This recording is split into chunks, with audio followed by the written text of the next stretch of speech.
नमस्कार. सामान बघून समजलं असाल कुठे जातोय.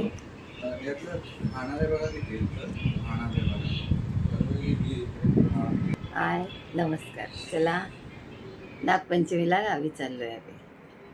तुम्ही आम्ही नुसते गावीच जात असतो पिशव्या उचलून. वाटतं बरं पण थोडी धावाधाव होते. चला आता पुढचा प्रवास नागपंचमीचा प्रवास दाखवते.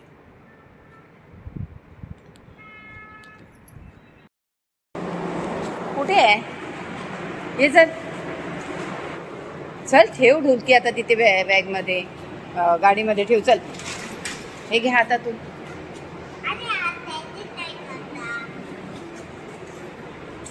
शिवला आमच्या बरं नाही आहे, त्यामुळे सर्दी आहे थोडी. टोपी वगैरे घातली आहे. गाडी बघू दे. ही बॅग बाबू. शशू हे बघा आमची गाडी पॅक एकदम. शशू ही बॅग कुठे टाकशील? एवढ्यात राहते. बघू गेली ह्याच्यात. बापरे सामान छान. हो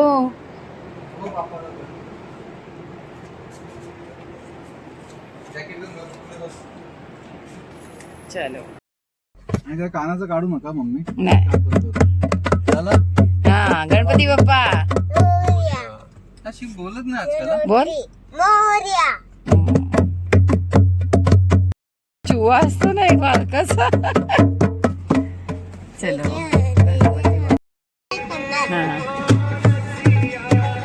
राम सीता मन बसिया स्वरूप धरिसी दिखा रूप धरि लंक जरावा रूप धरि असुर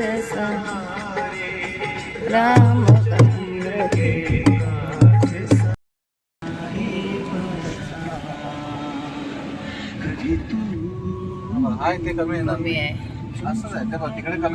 हे बघा गावी निघालोय. अख्ख्या रस्त्याने आमची ढोलकी वाजतीये. ढोलकी वाजत आमची. आता आम्ही आलोय हॉटेलमध्ये. चीज डोसा मागवलाय शिवसाठी. भयंकर चीज आवडतं त्याला.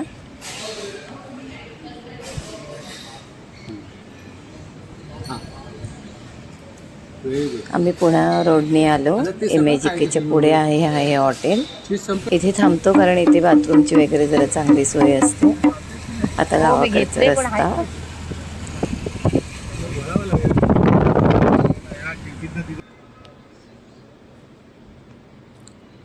छान मस्त वाटते. मधी मधी पाऊस येतोय.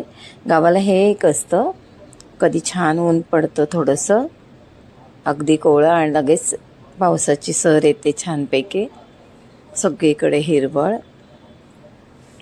म्हणजे अगदी प्रवास करताना पण छान वाटतं. आणि गावी येतानाच असं आमच्या गावाच्या जवळ छान धबधबा आहे. मस्त पाणी वाहतं. असं इथे येऊन मुलं खूप एन्जॉय करतात. आता आम्ही जाता जाता थोडंसं थांबलो. पुन्हा येऊ. आता कसं थोडे वेळ खूप कमी घेऊन येतो, त्यामुळे येता येत नाही. हा आला ह्याच्या बाईकवरती बसला. ह्याचे स्टंट बघा. मुलं पण काही ना काही व्हिडिओवर बघतात आणि ते तसं करायला बघतात.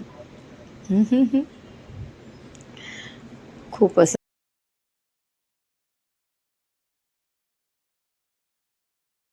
आता गावी आलोय. गावाला सुरुवात झाली आहे आमची. उठलोय आता आम्ही.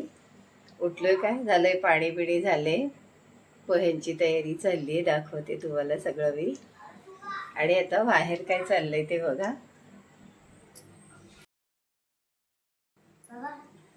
झालं. ओके आता समोर बस.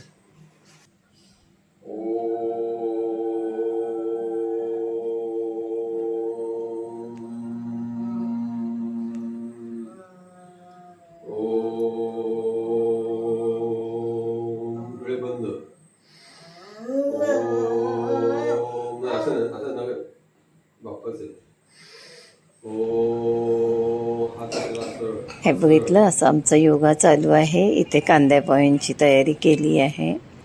पोह्यांमध्ये मीठ साखर घातली आहे आणि आता चुलीवरचे कांदे पोहे करायचे आहेत.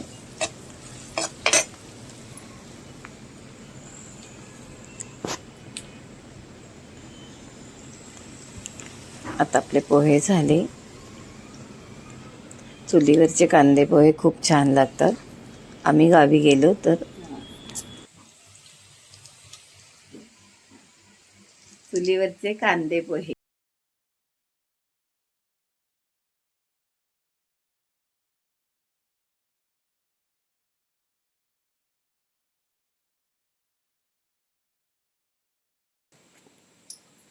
नमस्कार. काल निघालो आम्ही गावाला यायला. आता नागपंचमीसाठी मी गावी आली आहे. मस्त छान वातावरण आहे. मधून मधून अगदी श्रावण लागल्यात आणि श्रावणात कशा सरी येतात तशा छान मस्त सरी येत आहेत आणि छान वाटते. सकाळी कांदे पोहे झाले चुलीवर आणि आता जेवण वगैरे चाललंय. मस्त वाटते. आमचा नातू तर येतोच आमच्याबरोबर, तुम्हाला माहिती आहे. त्याचं मस्त खेळणं चाललंय. अगदी म्हणजे तो गावातही असं नाही की त्याला गावात जायला आवडते किंवा गावात खूप मुलं आहेत, काही नाही. तो आमच्या दोघांबरोबर घरात असतो. त्याचा डॅडाही असतो त्याच्याबरोबर किंवा कधी तो गावात जातोही. पण त्याला डॅडाच हवा आहे, आई बाबा. तो फक्त आमच्या दोघांबरोबर खेळत असतो मस्तपैकी. अगदी त्याला इतकं बरं वाटते आणि आम्हाला तर आवडतंच गावाला. खूप छान वाटते गावाला. आता नागपंचमी आहे. काल आम्ही आलो, शनिवार होता, आज रविवार आहे. आता काही श्रावण आहे त्यामुळे संडे स्पेशल वगैरे काहीच नाही. साधी सोपी वाटाण्याची भाजी केली आहे, पण खूप छान वाटते. ती भाजीसुद्धा खायला छान वाटेल. साधी आमटी करा, छान वाटतं खायला. गावाला छानच वाटतं. त्यात जाऊबाईंनी थोडीशी आपली ती तेरीची भाजी असते ना, ती दिली आहे. म्हणजे काय एकदमच मजा. असं आहे.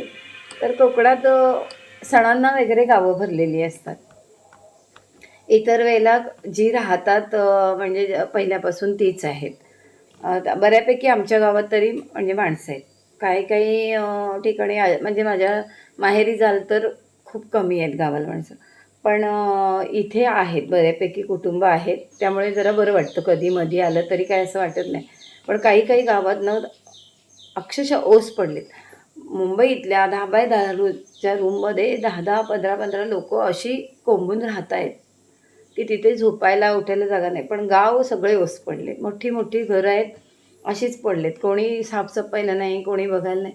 काय करणार आता? तुम्ही म्हणाल तेच की मुंबईत आता कमवणार तेव्हा गावात. आता आम्हाला पण छान वाटते, मस्त वाटते. हे काय, आम्ही तिथे म्हणजे आपण तिथे कमवतोय आणि नंतर त्यापेक्षा तिथे आपण येऊन छान राहतोय असं म्हणेल. इथलं म्हणजे फक्त ऑक्सिजन, हे असं मोकळं वातावरण, हेच खूप छान आहे. असं आहे. आपण मुंबईत नाही राहणार तरी पण मी असं म्हणते की राहा मुंबईत, हरकत नाही तुम्ही. पण थोडं आपल्या एखाद्याचं घर असंच पडले, लक्षच देत नाहीत, गावाला येतच नाहीत, असं करतं. तर असं नाही, लक्ष द्या आपल्या घरी. आपलं घर आहे आणि चांगलं सुधरा, येऊन राहा तिथे. बरीच घरं आहेत की येतच नाहीत मुलं. नंतर आई वडील होते तोपर्यंत किंवा आजी आजोबा होते तोपर्यंत, त्यानंतर येतच नाहीत. पण आता आपण रिसॉर्टला वगैरे जातो, काय बघतो तिथे स्विमिंगचा हे असतं, तलाव असतो आणि आजूबाजूला झाडं बिडं. मग आपल्याला ते बघून असं का, आता आम्ही जातो ना रिसॉर्टला, सगळे ते झाडं बिडं बघून आम्हाला तिथे आनंद एकच की आयतं बसून का नाश्ता जेवण खावण आयतं बसून खायला मिळतं, यातच फक्त आम्हाला आनंद. बाकी तिथे काय झाडं बिडं आम्ही नाही. आम्ही गावाला बघतो नेहमी. म्हणून जर एखाद्याचं घर बीर असेल तर आली पावसाची खूप छान वाटते बघायला. असं अचानक एखादी सर येते मस्तपैकी. दाखवते तुम्हाला की बघा, मस्त छान सर येते. अशीच मधी अशी सर येते पावसाची.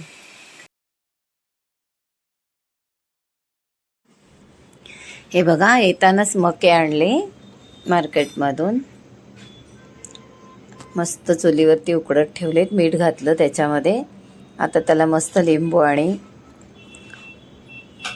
मसाला वगैरे लावायचा आणि इथे नाही खायचे. ते खाण्यासाठी दुसरे व्हिडिओ तुम्हाला बघावी लागेल.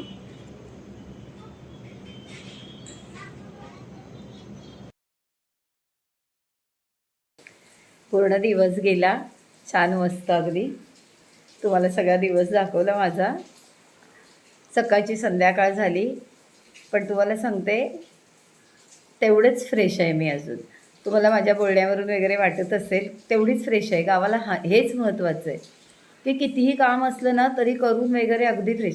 हेच काम मुंबईत करतो ना, खूप केलं अगदी किचनमधून बाहेर आल्यावर असं वाटतं काय डोंगर चढून आलो असं वाटतं. इथे काय नाही. आता इथे सगळं म्हणजे बघायला गेलं तर सगळं जेवण, डाळ भात भाजी चपाती सगळं करावं लागलं आहे. नाही असं नाही. शिवाय घरातली कामं आहेतच. सकाळचा नाश्ता वगैरे तुम्ही बघितलं म्हणजे काही स्किप झालेलं नाही. तरी पण मन अगदी फ्रेश. हे आहे कोकण.